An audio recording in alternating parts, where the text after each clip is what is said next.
এই ভিডিওতে কথা বলবো সেই 7 শত্রুদের সম্পর্কে যারা সবসময় তোমাকে ধ্বংস হতে দেখতে চায়, যারা কখনোই চায় না তোমার জীবনে সামান্যতম সাফল্য আসুক, সামান্যতম নাম করো, সামান্যতম টাকা আয় করো। এই 7 শত্রুদের যত দ্রুত তুমি সময় মতো দমন করবে, তত বেশি অতিরিক্ত সময় পাবে তোমার স্বপ্নগুলো পূরণের জন্য।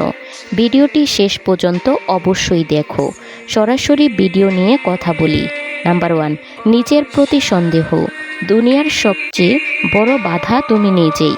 তুমি স্বপ্ন তো দেখো, কিন্তু প্রথমেই মনে হয় আমি পারবো তো। এই একটা প্রশ্ন তোমার হাজার হাজার স্বপ্নকে মেরে ফেলে।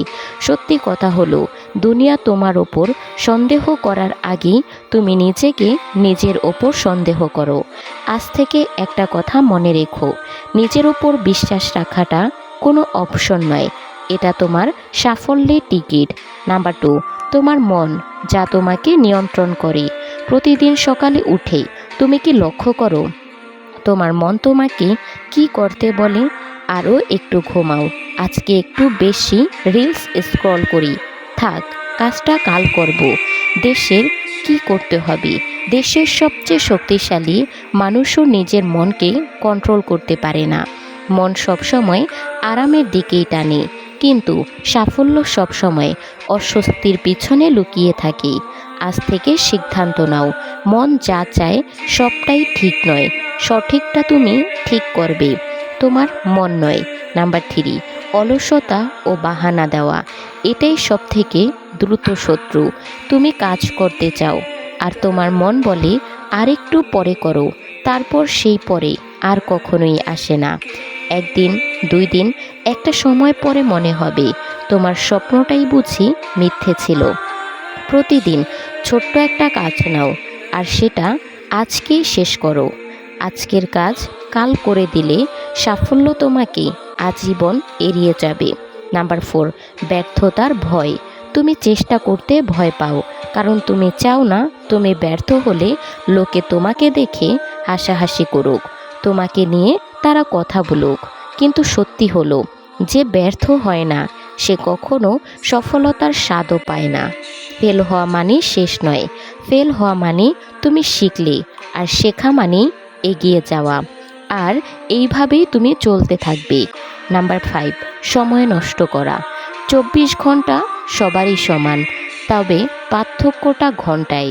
কিন্তু সহজ জিনিসে সময় নষ্ট করাতে 1 ঘন্টা রিলস, 8 ঘন্টা ফালতু চ্যাট, 2 ঘন্টা অনর্থক স্ক্রল, তারপর রাতে নিজেকে দোষ দেওয়া, আজ কিছুই করতে পারলাম না। তোমার সময়কে যদি তুমি সম্মান না দাও, সময় কোনো দিনও তোমার স্বপ্নকে সম্মান দিবে না। নাম্বার 6, নেতিবাচক চিন্তা। আমরা নিজেরাই নিজের সব থেকে খারাপ সমালোচক। তুমি ভাবো আমার দ্বারা হবে না, আমি তেমন কিছু না, সবাই আমার সাথে থাকে না। এই চিন্তাগুলো তোমাকে ভেতর থেকে ভেঙে দেয়। একটা কথা মনে রেখো, জীবনে যা ভাববে ঠিক তেমনটাই তুমি ফেরত পাবে। নিজেকে ভালোভাবে, নিজের ওপর গর্ব করো। দেখো তো তোমার চারপাশ বদলে যাচ্ছে। নাম্বার 7, অন্যদের সঙ্গে তুলনা। এটাই তোমার শেষ এবং সবচেয়ে বিষাক্ত শত্রু। অন্যের সাফল্য দেখে তুমি ভাবো ও পারে, আমি কেন পারি না? আর একটা তোমার এনার্জি কমিয়ে দেয়, ফোকাস ভেঙে দেয়। তুলনা করতে হলে তোমার গতকালকের সাথে করো। আজ তুমি কি একটু ভালো করলে, একটু এগোলে, এটাই সত্যিকারের গ্রোথ। বন্ধু, আজ তুমি এই শত্রুর মোকাবেলা হলে এরা তোমাকে থামিয়ে দেবে যদি তুমি তাদের চিনতে না পারো। কিন্তু তুমি যদি তাদের হারাতে পারো, তাহলে পৃথিবীর কেউ তোমাকে আর থামাতে পারবে না। জীবন খুব ছোট, আর বড় স্বপ্নগুলো খুব দামি। তাই আজ থেকেই নিজের সঙ্গে যুদ্ধ করো। নিজের ভয়, নিজের অলসতা, নিজের নেতিবাচকতা, সব কিছুকে জিতিয়ে দাও। কারণ তোমার গল্প এখনও শেষ হয়নি, হয়তো এখনও শুরুই হয়নি। আজ থেকে বদলাও, আজ থেকেই জিতো, ভবিষ্যৎ তোমার। স্ত্রীকে এই 6টি কথা জীবনে কোনো দিনও বলবেন না। যে নাম্বার 1, আপনার বাবা মা ভালো না, অথবা তাদের গালমন্দ করা। নাম্বার 2, তোমাকে বিয়ে করে ভুল করেছি। নাম্বার 3, আপনি কত টাকা ইনকাম করি তুমি জানো, এইভাবে উপার্জনের অহংকার করা। নাম্বার 4, কোনো ছোটোখাটো কারণে মুখের ওপর বলে দেওয়া যে তোমাকে আর আমার ভালো লাগে না। নাম্বার 5, স্ত্রীর খাবার খাওয়া নিয়ে কথা বলা বা বিদ্রূপ করা। নাম্বার 6, স্ত্রীর সামনে কান্না করতে থাকা। মানুষের স্বার্থ পূরণ হয়ে গেলে হঠাৎ সে মানুষটাও বদলে যায়। গোপনে যে দান করে সে হয় দাতা, আর যে দান করার সময় ফটো তোলে সে তো বিজ্ঞাপনদাতা। পরিবারের সেই মানুষটাই একদিন বড় হয়ে যে দোষী, নিজের ভোগবিলাস ত্যাগ করে সবাইকে করেছিল খুশি। প্রয়োজন ফুরিয়ে গেলে মানুষের দাম কমে যায়, জিজ্ঞেস করতে ভুলে যায়। জিজ্ঞেস করলে বলে যে নাকি ব্যস্ত ছিল। যাকে তাকে পথ চিনিয়ে দেবেন না। অন্যের ভালো দেখলেও অসুস্থ হয়ে পড়ে। পথ চেনা হয়ে গেলে আর আপনার পথেই তারা কাঁটা বিছিয়ে দেবে। কিছু মানুষ শরীর খারাপে নয়, অন্যের ভালো দেখলেও অসুস্থ হয়ে পড়ে। তুমি যেদিন একা থাকতে থাকতে ভালো থাকার কারণটা খুঁজে পাবে, সেদিন থেকে আর কেউ তোমাকে খারাপ রাখতে পারবে না। ভুল ট্রেনে যদি কখনো উঠেই পড়ো, তবে পরের স্টেশনে নেমে যাও, কারণ যত দূর যাবে ততই তোমার ফেরার কষ্টটা বাড়তে থাকবে। আপন মানুষ বলতে আসলে কিছুই নেই। আপনি যতটা সফল ঠিক ততটাই হবে আপনার আসল মানুষের পরিধি। তার কাছে কখনো সময়ের প্রত্যাশা করা উচিত নয়, যার কাছে তোমার জন্য ব্যস্ততার অজুহাত সবসময় প্রস্তুত থাকে। ভালোবাসা আর সময় চেয়ে নিতে নেই, এ তো উপহারে পাওয়া জিনিস। ভালো তাকেই বাসো যে বন্ধু তোমার দুর্বলতার জায়গাগুলো জানার পরও তোমাকে কখনোই আঘাত করে না। কখনো কখনো ঠোঁট হাসলেও মন হাসতে পারে না। অভিনয়টা নিজের মনের সাথে চলে না। পৃথিবীতে স্বার্থ ছাড়া কিছু নেই। ঠিক তেমনি জ্যোৎস্নার স্বার্থীর মানুষ চাঁদকে বেশি ভালোবাসে। অন্যের কথা শোনা মাত্রই উত্তেজিত হয়ে যেও না, আগে তার কথাটির সত্যতা যাচাই করো।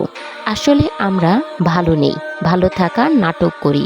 হাসিটা তবুও ঠোঁটেই লেগে থাকে, যতই ভিতরে গুমড়ে মরি। চকচক করিলেই কিন্তু শোনা হয় না। তেমনি দামি দামি পোশাক আর কথায় কথায় ইংরেজি বললেও ভালো মানুষ হওয়া যায় না। ক্ষমা তাকেই করো যে অজান্তে ভুল করে, তাকে কখনো ক্ষমা করো না যে জেনে বুঝে বেইমানি করে। চরিত্র এমন রাখো যাতে রাস্তা দিয়ে বাড়ি ফেরা মেয়েটা তোমাকে দেখে ভয় নয় ভরসা পায়। সম্পর্ক ভেঙে গেলেও দুটো জিনিস কখনো ভাঙে না, মায়া আর অনুভূতি। যেখানে অধিকার অস্বস্তিহীন, সেখানে অভিমান করাটা নিতান্তই বোকামি। ছোট্ট একটা মিথ্যার জন্য অনেক বড় বিশ্বাস ভেঙে যায়। আমি বললাম প্রিয় জিনিসটা পেলাম না। সৃষ্টিকর্তা বললেন তুমি হয়তো এমন কিছু পছন্দ করেছো যা তোমার জন্য অকল্যাণকর। কিছু মানুষের অভিনয় এত নিখুঁত হয় যে আমরা ভাবি আমরাই তার প্রিয় মানুষ। বিশ্বাসঘাতকতা, গালাগালি না করে তাকে ধন্যবাদ দিন, কারণ সে আপনাকে মানুষ চিনতে শিখিয়েছে।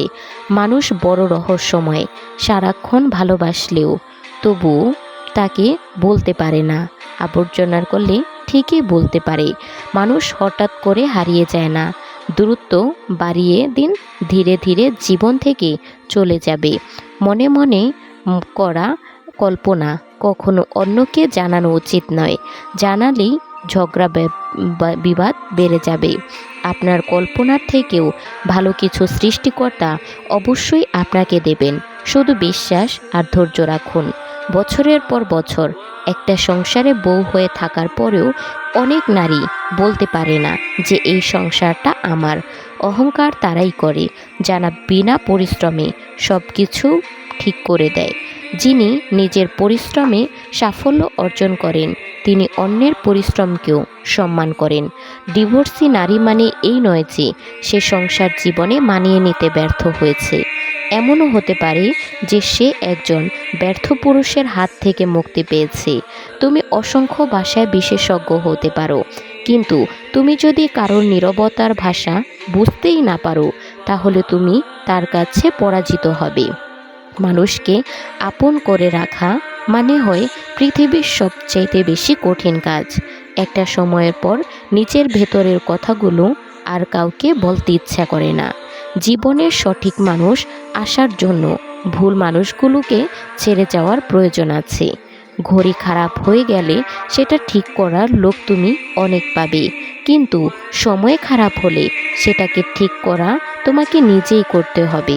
ব্যর্থতা কখনো তোমাকে টপকে যেতে পারবে না যদি আপনার মধ্যে সফল হওয়ার যথেষ্ট মনের জোর থাকে। আমরা সেই জিনিসটাকে বেশি পছন্দ করি যেটা পাওয়ার পর অসম্ভব ছিল।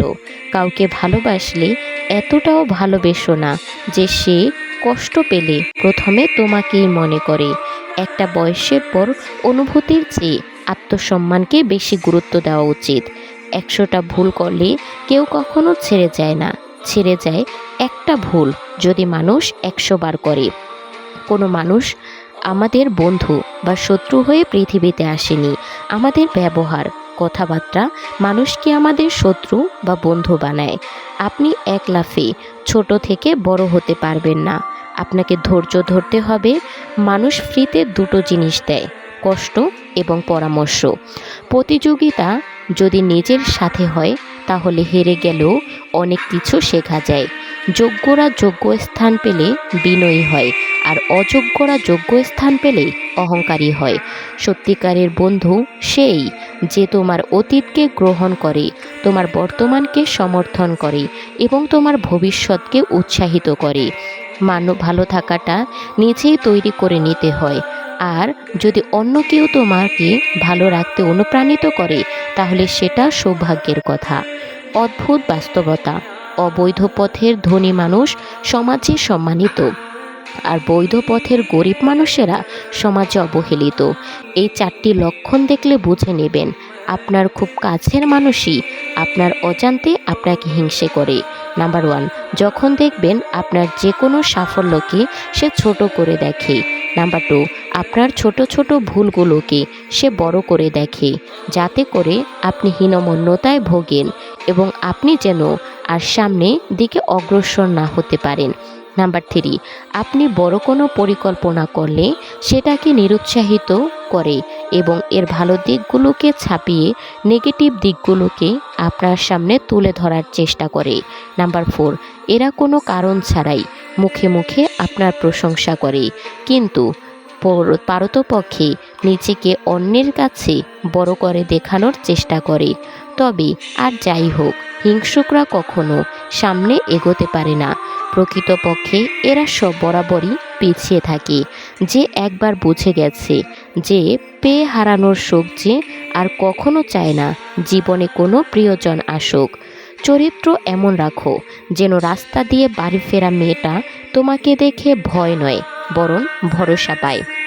বন্ধু, ফ্রিতে একটা উপদেশ, কাউকে পারলে ভালোবাসুন, না পারলে ঘৃণা করবেন, কিন্তু অভিনয় করবেন না। 3টা জিনিসের ওপর ভরসা করা ঠিক নয়। নাম্বার 1, নদীর পাড়ের বাড়ি। নাম্বার 2, ব্রেক ছাড়া গাড়ি। নাম্বার 3, ঘর ছাড়া নারী। 3টি জিনিস একবারই আসে। নাম্বার 1, পিতামাতা। নাম্বার 2, সৌন্দর্য। নাম্বার 3, যৌবন। 3টি জিনিস মৃত্যুর পর উপকারে আসে। নাম্বার 1, সুসন্তান। নাম্বার 2, ভালো কাজ। নাম্বার 3, পরোপকার। 3টি জিনিস সম্মান নষ্ট করে। নাম্বার 1, চুরি। নাম্বার 2, চকলখড়ি। নাম্বার 3, মিথ্যা। 3টি জিনিস পেছনে রাখো। নাম্বার 1, হিংসা। নাম্বার 2, অভাব। নাম্বার 3, সন্দেহ। 3টা জিনিসকে সর্বদা মনে রেখো। নাম্বার 1, উপদেশ। নাম্বার 2, উপকার। নাম্বার 3, মৃত্যু। 3টা জিনিসকে আয়ত্তে রাখো। নাম্বার 1, রাগ। নাম্বার 2, জিভ। নাম্বার 3, মন। 3টা জিনিস অভ্যাস করো। নাম্বার 1, সততা। নাম্বার 2, ভক্তি। নাম্বার 3, ভালোবাসা।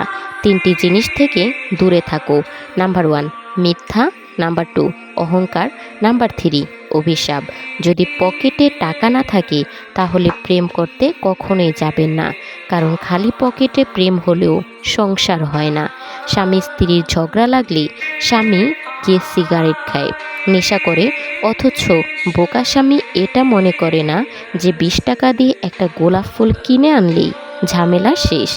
উকিল চায় আপনি ঝামেলায় পড়ুন, ডাক্তার চায় আপনি অসুখে পড়ুন, পুলিশ চায় আপনি বেআইনি কাজ করুন, ইলেকট্রিশিয়ান চায় আপনার নতুন জুতা বাড়ির ওয়ারিং যেন নষ্ট হয়ে যায়, বাড়িওয়ালা চায় আপনি যেন জীবনে বাড়ি বানাতে না পারেন, মুচি চায় আপনার নতুন জুতা ছিঁড়ে যাক, ব্যাংকার চায় আপনি টাকা লোন নিয়ে ঋণগ্রস্ত হন, প্রাইভেট টিচার চায় আপনার সন্তান পাঠ্যপুস্তকের পড়া কম বুঝুক, শুধুমাত্র চোর চায় আপনি ধনী হন আর মহাশূন্যে নাক ডেকে ঘুমান। অতএব চোরই আপনার প্রকৃত বন্ধু, এটা কিন্তু প্রমাণিত। কিন্তু একজন ঠিকই বলেছিল, কোনো বয়সে রোজগার করব আর পড়াশোনা করব, এটা আপনি নিজেও পরিস্থিতি ঠিক করে দিবে, কখনো আপনি ঠিক করতে পারবেন না। টাকা থাকলে ভালোবাসা, বন্ধুত্ব, আপনজন, প্রিয়জন সবাই খোঁজ নেবে, কিন্তু টাকা না থাকলে খোঁজ তো দূরের কথা, কেউ চিনেও চিনবে না। বিবাহিত মেয়েকে স্বামী ব্যতীত অন্য কেউ ভালোবাসে না, আর যদি কেউ বাসে তাহলে তার শরীরকে, আর শরীরের ভালোবাসা একবার কাছে গেলেই শেষ হয়ে যায়, তারপর তার আধ্যাত্মিক ভালোবাসা কিভাবে যে পালাবে তা তুমি নিজেও বুঝতে পারবে না। যেমন সিগারেট খাওয়ার সময় যে অংশ চুমো দেওয়া হয়, সিগারেট খাওয়া শেষ হলে ঠিক সেই অংশকেই ছুঁড়ে ফেলে দেওয়া হয়, আবার পা দিয়ে পিষে ফেলাও হয়। একটা বিবাহিত মেয়ের প্রতি একটা অবিবাহিত ছেলের ভালোবাসা মানে ওই সিগারেটের মতো, উদ্দেশ্য হাসিল হলে আর কখনোই খুঁজে পাবে না। তাই মেয়েরা শুনো, কারো আগলা পিড়িতে ডুবে যেও না, তাহলে নদীর একুলও হারাবে আর ওই কুলো হারাবে, পরে ডুবে যাবে মারা, কোনো উপায় থাকবে না। কারোর মনে যদি জায়গা করতে চাও, কিছুটা জায়গা নিজেকেও করে নাও। কাউকে ঠকিয়ে দুদিন খুব মজা করবে, কিন্তু মনে রাখবে সৃষ্টিকর্তা যেদিন ঠকাবে তোমাকে, সারা জীবন দুঃখের সঙ্গেই তোমাকে কাটাতে হবে। নিজের ছোটোখাটো ভুলের ক্ষেত্রে সচেতন হন, কারণ একটা ছোট ছিদ্র একটা বিশাল জাহাজকে ডুবিয়ে দিতে পারে। কিছু মানুষের জীবনটা এমন একটা পরিস্থিতিতে আছে, পিছনে তো যেতে পারবেই না, আর সামনে তো কোনো রাস্তাই নেই। নিজেকে কঠিন জীবনে অভ্যস্ত করো, কারণ বিলাসিতা চিরস্থায়ী নয়। অভিযোগ নয়, অভিজ্ঞতা থেকে বলছি। সৎ মানুষগুলোর চেয়ে অসৎ মানুষগুলো এই দুনিয়ায় বড্ড বেশি সুখী হলেও শান্তিতে থেকে এসেছে নেই। বই পড়ুন কিংবা প্রেম পড়ুন, অবশ্যই মনোযোগ দিয়ে পড়বেন, নইলে অনেক কিছু শেখা থেকে বঞ্চিত হয়ে যাবেন। জীবনের অর্ধেক সময় কেটে যায় সার্টিফিকেট অর্জন করতে করতে, আর বাকি সময় কেটে যায় সার্টিফিকেটের জেরক্স করতে করতে। যারা সত্যিকারের ভালোবাসা চায় তাদের ভাগ্যে কখনো ভালোবাসা জোটে না, শুধু জোটে পুরো পৃথিবীর সমান অবহেলা। দিন শেষে পুরুষ ভাগ্যের কাছে ঘরে ফিরে শান্তির আশায়। একজন স্ত্রী চাইলে সেখানে স্বর্গের সুখ দিতে পারে, আবার চাইলে নরকের যন্ত্রণাও তুলে দিতে পারে। যদি তোমার কথা বলা কারো পছন্দ না হয়, তাহলে চুপ থাকলেই তুমি খুশি হতে পারবে। আপনি টাকা ইনকাম করুন, ভালোবাসা তো সম্মান এমনিতেই ফিরে আসবে। কষ্ট তো তারাই দেয় যাদের আমরা অধিকার দিয়ে থাকি, কারণ অচেনা মানুষ তো ধাক্কা লাগলেও ক্ষমা চেয়ে নেয়। মানসিক শান্তি এখনই একটা জিনিস, অভাবের শরীর হোক বা সম্পর্ক, কোনোটাই কিন্তু আর ভালো লাগে না। ধর্ম যাই হোক না কেন, ভালো মানুষ হও, হিসেব আমাদেরও কর্মের হবে, ধর্মের নয়। চোর মূর্খ হলে অল্প কিছু মানুষের সম্পর্ক নষ্ট করে, আর চোর যদি শিক্ষিত হয় তাহলে সে পুরো জাতির সম্পর্ক নষ্ট করে দেয়। কিছু কথা আছে যার অর্থ গভীর, তা সবাই বুঝতে বা অনুভব করতে পারে না। যেমন, কিছু না, আমি ভালো আছি, জানি না, থাক। সবাই তোমার এই কথাগুলোর ভাষা বুঝতে পারবে না। মাঝে মাঝে পেছনে ঘুরে প্রতিবাদের গর্জনটাও করা উচিত, নইলে সবাই তোমাকে সস্তা ভাববে। তো বন্ধুরা, ভিডিওটি যদি ভালো লেগে থাকে তাহলে একটি লাইক কমেন্ট করে দাও, আর ভিডিওটি তোমার সেই সকল প্রিয় মানুষদের সাথে শেয়ার করো যারা জীবনে অনেক বেশি সফল হতে চায়। দেখা হচ্ছে পরবর্তী কোনো ভিডিওতে। সেই পর্যন্ত ভালো থেকো, সুস্থ থেকো। আল্লাহ হাফেজ।